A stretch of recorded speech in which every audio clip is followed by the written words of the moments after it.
Hey, what's up, everybody? This is Charles. I want to welcome you guys to another episode of the Dreamerspro Show, where we cover everything from sports, hot topics, classic debates, entertainment, where we give you guys a fresh perspective on things and how we see them. And in today's episode, the topic is, has Paul George outplayed Kawhi Leonard so far this season? So that's the topic I want to get into in today's video. But before we get into that, I want you guys to please make sure you go ahead and hit the like button, hit the subscribe button, and hit the notification bell to be notified whenever we drop our content. Also be on the lookout for our Dreamerspro premium community that we're launching very soon. We just got some things that we're trying to put together to make sure we have a smooth launch. And also be on the lookout for Dreamerspro.com, which will be coming up as soon as we launch the premium community. So be on the lookout for all of these things. Anyway, let me get into the topic here. Okay, I want to talk about Paul George, right? Last season, Paul George started off his season on the bench because he had two shoulder surgeries in the offseason. And it kind of went under the radar. I was covering this team last season. They had their training camp in Hawaii, and he wasn't able to participate in the training camp. Now, for somebody that's not in the NBA like myself, I don't really understand the importance. I mean, I don't grasp the gravity of the importance of being able to practice in the off season and really, get yourself in shape for the new season. Last season, Paul George didn't have any of those things available to him. And if you look at his numbers for the Clippers last year, he had a down year with his productivity if we're going to juxtapose those numbers to the season he had before with the Oklahoma City Thunder. Last season, he averaged 21.5 points per game. He shot 44% from the field. He shot 41% from the three, 87% from the free throw line. He got you 5.7 assists, 5.7 rebounds, 3.9 assists, and 1.4 steals, right? That was a down year for him because the year prior for the Oklahoma City Thunder, he averaged 28 points per game. He shot 44% from the field, almost 39% from the three-point line, 84% from the free throw line. Got you 8.2 rebounds, 4.1 assists, and 2.2 steals, and finished top 3 in MVP voting and Defensive Player of the Year voting the season prior. So last season he had a down year, and maybe that had to do with his injuries and also not being able to have an off season where he could train. Apparently, training goes a very long way with these guys, and it must have played a big role. So last season he was up and down. He went into the NBA bubble. In those 8 playoff games, because of the hiatus, because of this global pandemic that we had, it looked like he was able to get his legs under him and just kind of heal up from those knick-knack injuries, because at one point, I think he was suffering from a hamstring pull or something like that. In those 8 bubble games, he averaged 25 points he was averaging 25.5 points per game and shooting very well. But when he went into the bubble, he grossly underperformed. He didn't play well, as we all know, right?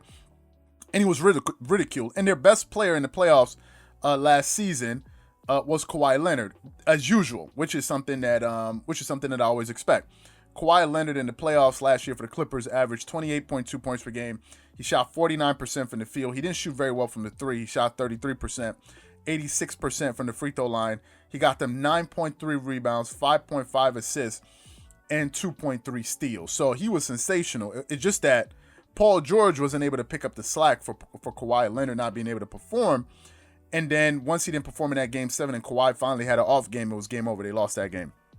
But all through last season, Kawhi Leonard was the better player and he had better numbers. I mean, if you go back and look at his numbers last season, he had career highs and scoring all these different things. So he had the better numbers, and I think everyone knows that Kawhi Leonard is the best player on that team. However, Paul George vowed to have a revenge season because of the things that were said about him in the media and by other players.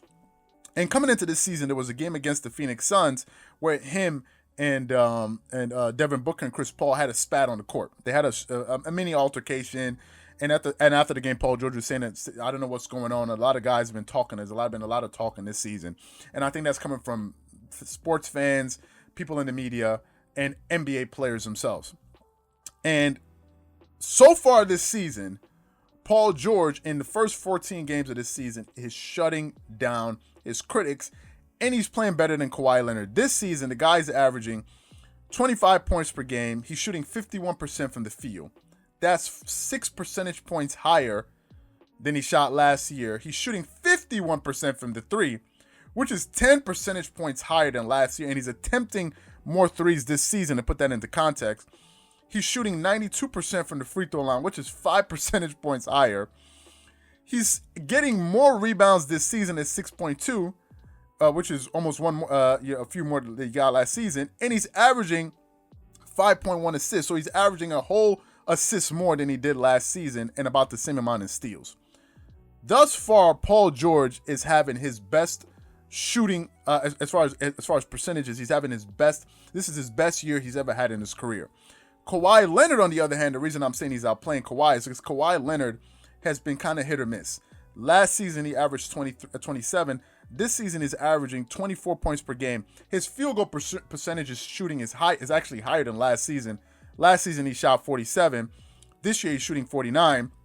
He's shooting 6 percentage points higher from the three, from 38% or 37.8 to 43.4. He's shooting a higher free throw shooting percentage, 88, basically 88%. But he's shooting. He has a low in his rebounds. Last season he got you 7. This year he's getting you 5. But his assists are up by 1. This year he's getting you about 6 assists per game and 1.8 steals per game so far. So, but if you're going to look at the numbers, I think it's safe to say overall, Paul George has been the more consistent Clipper, but he's been the better shooter. I mean, let's just face it. He's shooting a better field goal percentage and a better three-point percentage. And that's a bit surprising, to be quite honest with you. I don't think a lot of us saw Paul George going into the season with about close to 15 games in having better numbers than Kawhi Leonard. But it looks like being able to train in the offseason, get his body right, get his mind right, is really going a long way. And it turns out that mental health has a lot to do with the way you perform at your job.